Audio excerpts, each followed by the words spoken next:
Çevrə üzrə bərabər sürətli hərəkətdə ətraflı yazılı cavab tələb olunan tapşırıqların izahına baxacağıq. Elə isə başlayaq. Çevrə üzrə bərabər sürətli hərəkətdə uzunluğu 2 metr olan radius vektorunun dönmə bucağının zamandan asılı qrafiki verilib. Mərkəzi qaçma təcilinin zaman asılı qrafikini çəkin. Əvvəlcə biz phi t qrafikindən omeqanı təyin edə bilərik. Omega bərabərdir delta phi bölü delta t-dən 4'ü böləcək 2'yə. Omeqamız olacaq 2 radian bölünsün saniyə. Verilib bizə uzunluğu 2 metr olan, yəni radius r bərabərdir 2 metrdir. Mərkəzi qaçma təcilinin omega və r ilə olan düsturu a bərabərdir omega kvadrat r-dir. Omeganın kvadratı 4 və r 2'dir, olacaq 8 metr bölünsün saniyənin kvadratı. Mərkəzi qaçma təcilini təyin elədik. Zamandan asılı qrafikini çəkəcəyik. Biz bilirik ki, çevrə üzrə hərəkətdə xətti sürət və mərkəzi qaçma təcilinin modulu zaman keçişi dəyişmir, modul sabitdir. Ona görə də A-nın T-dən asılı qrafiki sabit, qiymət də 8. İkinci sual. Çevrə üzrə bərabər sürətli hərəkətdə radius vektorunun dönmə bucağının zaman asılı qrafiki verilibdir. Bucaq sürətinin zaman asılı qrafikini çəkin. Əvvəlcə bucaq sürəti təyin edək. Omega bərabərdir delta phi bölünsün delta t. 8'i böləcəyik 4'ə. Bucaq sürətimiz olacaq 2 radian bölünsün saniyə. Bucaq sürətini təyin etdikdən sonra onun zaman asılı qrafikini çəkək. Bucaq sürəti çevrə üzrə hərəkətdə dəyişmir, sabit qalır. Onda 2 və sabit bu şəkildə çəkəcəyik. Üçüncü sual. O nöqtəsindən keçən ox ətrafında fırlanan diskin A nöqtəsinin bucaq sürəti, xətti sürəti və mərkəzi qaçma təcili göstərilibdir. B nöqtəsi üçün bu kəmiyyətləri ifadəni müəyyən edin. Bizə A nöqtəsinin bucaq sürəti, xətti sürəti və mərkəzi qaçma təcilləri göstərilib. Biz B nöqtəsi üçün eyni kəmiyyətləri müəyyən etməliyik. Bu disk ətrafında hərəkətdə dəyişməyən kəmiyyətlərimiz var idi. Bunlar tezlik, period, bucaq sürəti, dövrlərin sayı idi ki, dəyişmirdi. Yəni, radiusdan asılı olmayaraq eyni qiymət alır. Əgər A nöqtəsinin bucaq sürəti omeqadırsa, onda B nöqtəsində bucaq sürəti omega olacaq. Dəyişən kəmiyyətlər var idi. Bunlar xətti sürət, mərkəzi qaçma təcili və gedilən yolları idi ki, üçü də fərqlidir disk üzərində hərəkətdə və radiusdan düz asılıdırlar. Radiusdan düz mütənasib asılıdır. İndi A nöqtəsinin xətti sürəti V-dirsə, B-də nə qədər olacaq? Biz yazırıq ki, A nöqtəsinin xətti sürətinin B-yə nisbəti radiusdan düz asılı olduğuna görə A nöqtəsinin radiusunun B nöqtəsi radiusuna nisbətinə bərabər. A nöqtəsinin xətti sürəti V, B nöqtəsində bəlli deyil. A nöqtəsinin radiusu 6, B nöqtəsinin radiusu 3. Burada ixtisar getdi, qalacaq 2. Onda V, B-ni təyin eləsək buradan B nöqtəsinin xətti sürəti olacaq V bölünsün 2. Deməli, B nöqtəsinin xətti sürəti oldu V bölünsün 2. Mərkəzi qaçma təcili də eyni qayda ilə təyin olunur. Yəni, A nöqtəsinin mərkəzi qaçma təcilinin B nöqtəsinin mərkəzi qaçma təcilinə nisbəti A nöqtəsinin radiusunun B nöqtəsinin radiusuna nisbətinə bərabərdir. A nöqtəsinin mərkəzi qaçma təcili A, B nöqtəsində bəlli deyil. A nöqtəsinin radiusu 6, B nöqtəsinin radiusu 3. İxtisar getdi, qaldı 2. Onda A, B nöqtəsinin mərkəzi qaçma təcilini təyin etsək, A bölünsün 2'yə bərabər olacaq. Radiusdan düz asılı olduğuna görə B nöqtəsinin radiusu A nöqtəsi ilə müqayisədə 2 dəfə kiçikdir. Onda B nöqtəsində xətti sürət və mərkəzi qaçma təcili A nöqtəsindən müqayisədə 2 dəfə az olacaq. 4-cü sual. 30 dəqiqə ərzində saatın dəqiqə əqrəbinin 3 nöqtəsinin getdiyi yol onun yerləşməsindən neçə böyükdür? Düşünək ki, saatımız var və onun dəqiqə əqrəbi var. Biz bilirik ki, saatın dəqiqə əqrəbinin dövr etmə periodu 60 dəqiqə, yəni 1 saatdır. Bəs 30 dəqiqə bunun hansı müddətidir? 30 dəqiqə periodun 2də 1-idir. Saatın dəqiqə əqrəbi üçün periodun 2də 1-idir. Periodun 2dən 1-ində cisim bu nöqtədən hərəkət eləyərək bura gələcək. Getdiyi yolu necə təyin eləyəcək? Gedilən yol periodun 2dən 1-ində 2 piyerin 2də 1 hissəsini tapmaqla təyin olunur. Yəni, gedilən yol olacaq piyer. Yer dəyişməsini təyin etsək, yer dəyişməsi 2 radius qədərdir, 2r. Bizdən soruşur ki, gedilən yolu yer dəyişmədən neçə dəfə böyükdür? Bölməliyik də, gedilən yolu yer dəyişməyə bölməliyik. Yəni, pi r-i 2r-ə bölməliyik. Pi r-i 2r-ə bölsək qalacaq pi bölünsün 2. Pi-nin yerinə də 3 yaza bilərik. 3 bölünsün 2 qiymət olacaq neçə dəfə? 1,5 dəfə böyük olacaq. Məsələn, 5-ci sual. Saat əqrəbi dəqiqə əqrəbindən 2 dəfə qısadır. Saat əqrəbi dəqiqə əqrəbindən 2 dəfə qısadır. Əgər r dəqiqə 2rdirsə, onda saat əqrəbi ondan 2 dəfə qısa rdir. Uc nöqtələrin xətti sürətlərin nisbətini tapın. Biz xətti sürətin düsturunu yazsaq əgər v bərabərdir 2πr bölü t-dir. Yəni biz düsturdan da görürük ki, burada xətti sürət təkcə radiusdan yox, həm də perioddan asılıdır. Onda saatın saat və dəqiqə əqrəbinin periodlarını qeyd edərik. Saatın saat əqrəbinin periodu 12 saat. Saatın dəqiqə əqrəbinin periodu isə 1 saatdır. Onda biz yazırıq ki, v dəqiqənin v saata nisbəti r deməli, r-dən düz asıldığına görə r dəqiqənin r saata vurulsun, t-dən isə tərs asılıdır. T saatın t dəqiqəyə. Burada ixtisarlar qiymətləri yerinə yazaq əvvəlcə. 2r bölünsün saatın yerində r. Dəqiqə əqrəbinin periodu 1 saatdır. Saat əqrəbində 12 saat. R-lər ixtisar getdi. 2-ni vuracaq 12-yə olacaq 24. Və salam. 6-cı sual. 45 dəqiqə ərzində əqrəbin ucu nöqtəsinin getdiyi yol yer dəyişmədə neçə dəfə böyükdür? Söhbət saatın dəqiqə əqrəbindən gedir. 45 dəqiqə dəqiqə əqrəbinin periodunun 4-dən 3-ü deməkdir. Yəni dəqiqə əqrəbi düşünün ki, 45 dəqiqəyə gələcək bu vəziyyətə. Əvvəlcə yazaq. Deməli 45 dəqiqə deyir. 45 dəqiqə. Biz də bilirik ki, saatın dəqiqə əqrəbinin periodu 60 dəqiqədir. Yəni bu periodun 4-də 3 hissəsidir. Periodun 4-də 3 hissəsidir. Periodun 4-dən 3-ündə gedilən yol necə təyin olunur? 2πr-in 4-də 3-ünü tapmaqla. 2πr-in 4-də 3-ünü tapsaq, olacaq 3πr bölünsün 2. Bəs yer dəyişməsi necə təyin olunur? Yer dəyişməsi, burada bir düzbucaqlı üçbucaq alınsa, yer dəyişmə başlanğıc sonu birləşdirən hipotenuz olsa, r kökdə 2r'dir də. Kökdə 2r. İndi bizdən soruşur ki, gedilən yol yer dəyişmədən neçə dəfə böyükdür? Onda biz nə etməliyik? Gedilən yolu yer dəyişməyə bölməliyik. Gedilən yol nə qədər oldu? 3πr bölünsün 2. Yer dəyişməmiz isə kökdə 2r. Birinci kəsir olduğu kimi qalır. Yəni 3πr bölünsün 2. İkincinin tərsinə vururuq. Yəni 1 bölünsün kökdə 2r'ə vururuq. R-lər ixtisar gedir. Qalır 3π bölünsün 2 kökdə 2 və yaxud pi-nin yerində 3 yazsaq, onda olacaq 3 vurulsun 3 bölünsün 2 kökdə 2, yəni 9 bölünsün 2 kökdə 2. Cavabımız belə olacaq. 9 bölünsün 2 kökdə 2. 7-ci sual.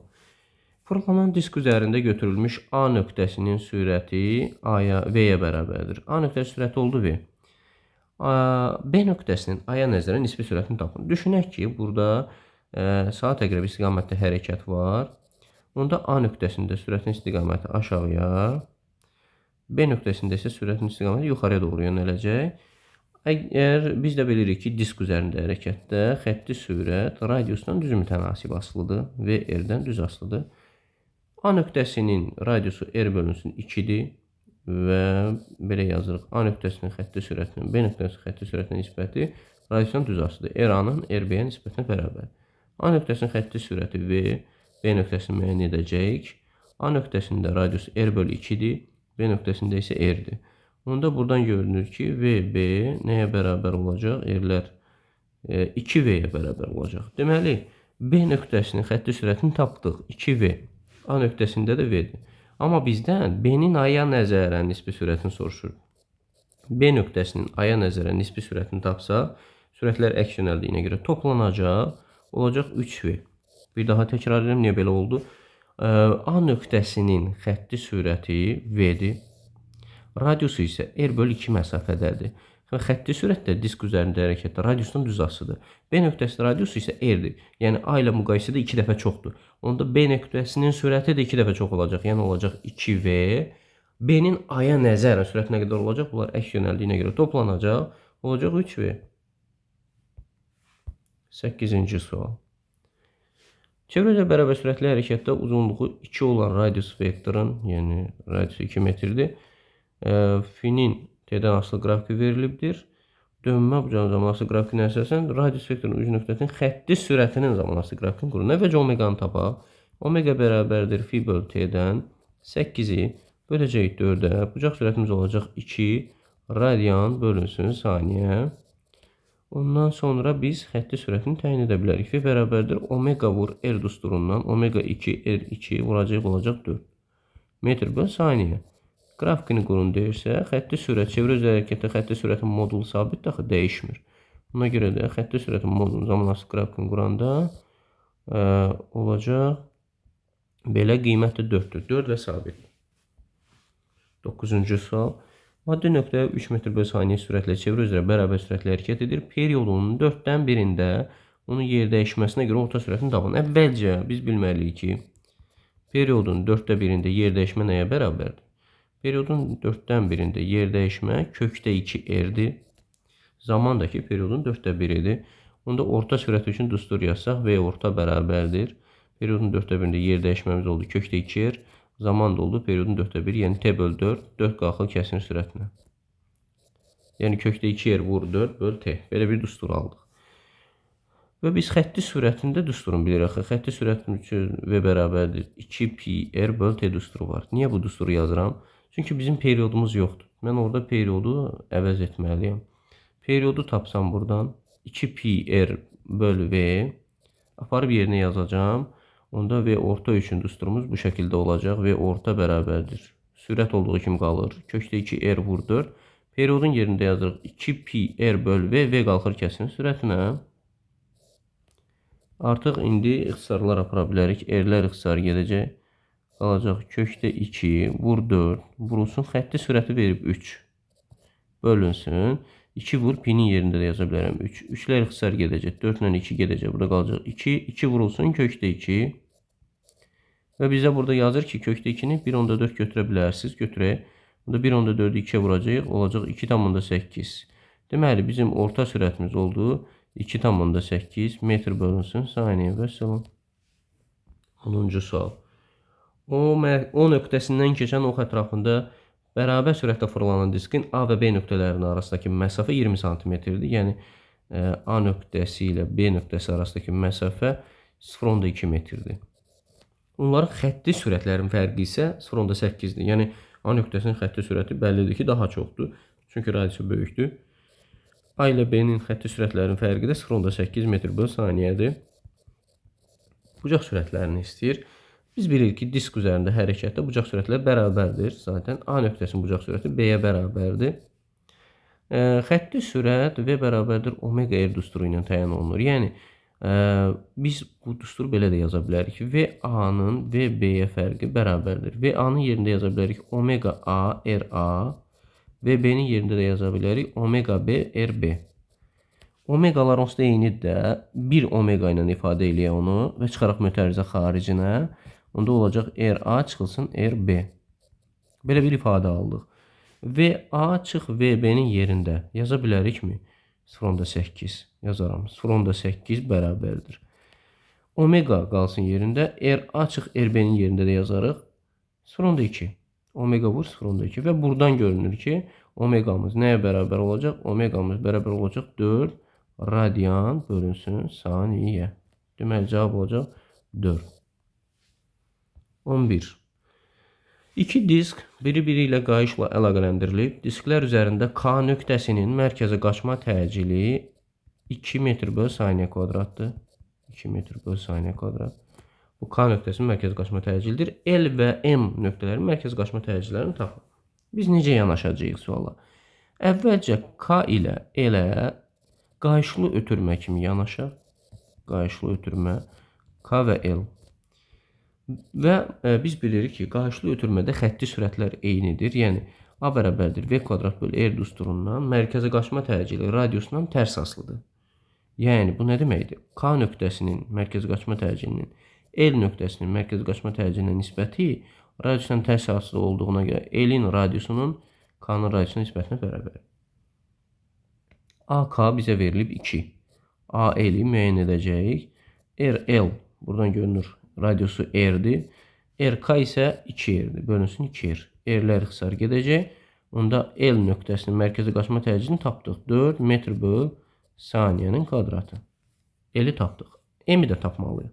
İndi isə L və M-ə disk kimi baxacağıq. Deməli yazacağıq disk, yəni mərkəzdən keçən ox ətrafında hərəkətdə L və M nöqtələri, biz bilirik ki, orada omeqalar sabitdir. Bu dəfə A bərabərdir omega kvadrat R düsturundan görürük ki, L və M nöqtələrinin təcilləri radiusdan düz asılıdır. Yəni yazacağım AL-in AM-ə nisbəti RL-in RM-ə nisbətinə bərabərdir.